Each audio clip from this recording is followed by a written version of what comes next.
tous gentils en soi, puisque c'est des pirates. Mais en tout cas, de tous les personnages, en dehors de Doflamingo et sa famille de merde, et donc en dehors aussi de Violette, bon peu importe, mais en tout cas en dehors d'eux, que donc tous ces personnages donc arrêtent et ralentissent la Birdcage. On ne sait pas pourquoi. Ils l'ont ralenti, on ne sait pas vraiment exactement combien de temps, mais j'imagine que pour le bien de l'histoire, ils ont ralenti ce truc-là pendant 1 minute, ce qui fait que justement on met le compte à rebours pour le rétablissement de Luffy et aussi pour la Birdcage au même niveau. Ce qui veut en gros dire que Luffy n'a plus qu'à battre Doflamingo. Non, en fait ils doivent encore ralentir la Birdcage, je crois. Mais en tout cas, donc Luffy va vaincre Doflamingo évidemment juste au dernier moment, comme par hasard. Je sens déjà la fin du truc, on voit Doflamingo se faire projeter ou quoi, se faire exploser, et on voit des petites cases genre qui font 4, 3, 2, 1, de la même manière qu'un Naruto juste avant de battre Pain avec son Rasengan au dernier moment. Si vous voyez pas de quoi je parle, c'est pas grave.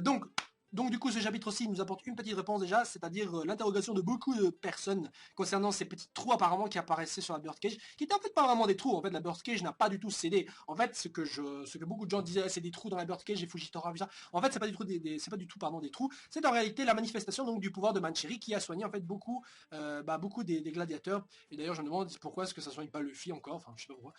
Je veux dire, Luffy, on attend qu'il soit rétabli alors que la solution pour sa guérison est juste là, quoi. Je veux dire, je trouve ça très con. Mais bon, du coup, donc, c'est vrai que c'était assez...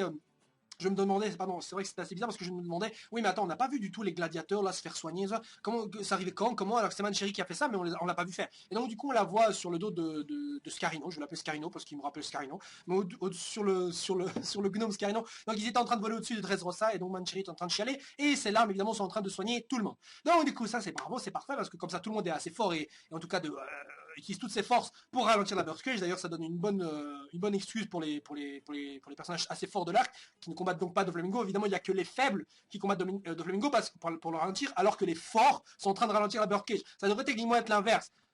Et en même temps, je me dis que non, parce qu'en même temps, c'est vrai que si tous les forts combattaient Doflamingo peut-être serait arrêté, ralenti, voire peut-être même vaincu, hein, on sait pas. Mais en même temps, la Birdcage tuerait tout le monde avant. Et en même temps...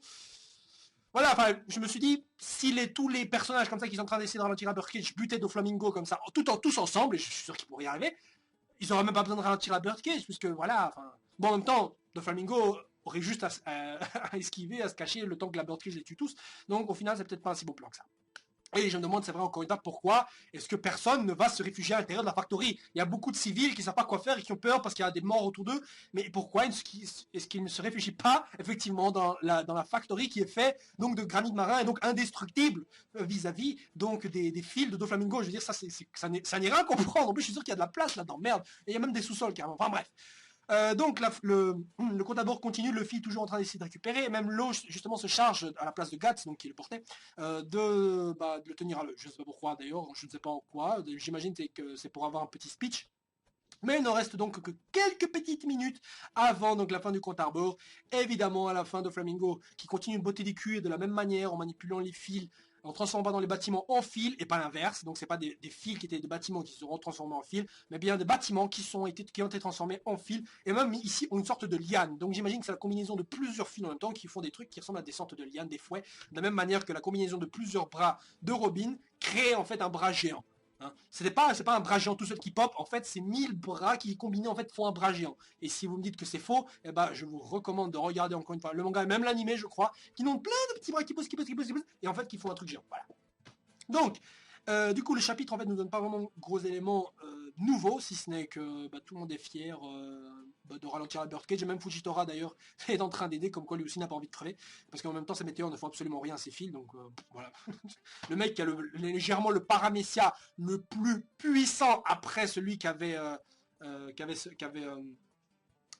Barbe Blanche, et même techniquement je dirais que, enfin je sais pas encore, mais d'une certaine manière Fujitora a un fruit des démons qui manipule la pesanteur, enfin la gravité ou quoi, mais la gravité, et en quelque sorte, peut invoquer des météores grâce à ça, mais putain, mais la gravité, mais en manipulant ça d'une certaine manière, vous avez un fruit tout à fait abusé, encore plus abusé par exemple que le fruit qu'avait Golden Shiki, par exemple, c'est pas, hein, parce que Golden Shiki, lui, il avait un fruit des démons qui permettait de faire léviter et contrôler, enfin, en tout cas, de manière, on va dire, qui s'approche de la télékinésie, tout ce qu'il voulait, tout ce qui touchait, quoi.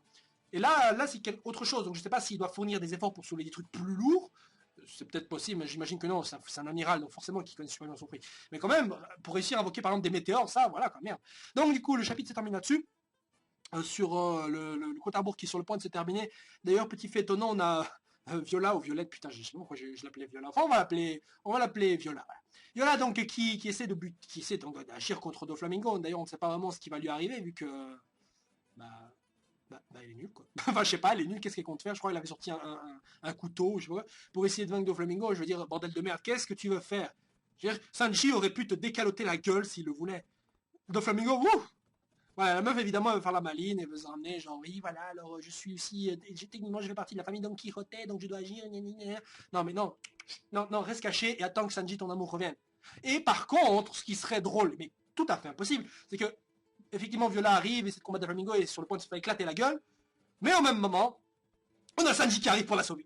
Non, non, c'est impossible, on n'a pas vu Sanji depuis presque 2 ans. Non, non, non, non, ça fait longtemps qu'on n'a pas vu Sanji, plus d'un an et demi.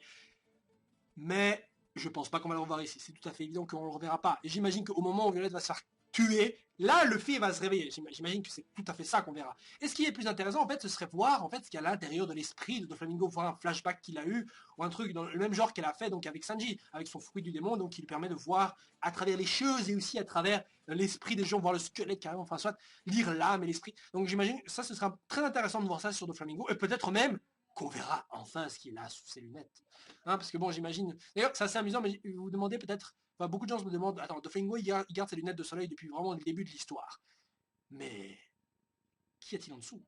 Est-ce que c'est quelque chose de spécial comme Kakashi et son grain de beauté? Ah, vous ne saviez pas? Désolé, vous le savez maintenant. Donc, Kakashi et son grain de beauté? Non, je pense que Doflamingo a effectivement juste des yeux tout à fait normaux, enfin, je pense, mais bon, j'imagine qu'on les verra vraiment, genre, des yeux tout noirs avec des pupilles blanches, comme ça.